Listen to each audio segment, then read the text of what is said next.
এর কাজ হলো খালি এই যে মোটর আছে, 3টা মোটর, আপনার 3 মিনিট 4 মিনিটে এই পানি একবারে উঠে ফেলায়।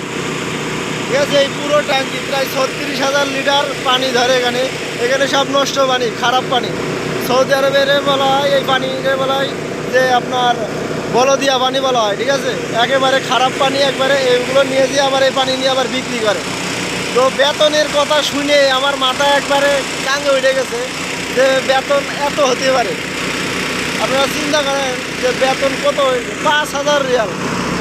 কাজটা একটু গন্ধ হইলেও আপনার বেতনের দিক থেকে তাকাইলে, ঠিক আছে, এই লোকটা চেহারাটা দেখেন, লোকটা চেহারা দেখেন এবারে হাড়ির কালি। সুদান দেশের মানুষের কিন্তু সব হাড়ির কালির মতো চেহারা। তো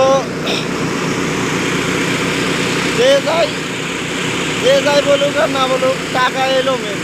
টাকা না থাকলে মনে করেন যে আপনার টাকার কাছে দুনিয়াটাই অসল। ঠিক আছে।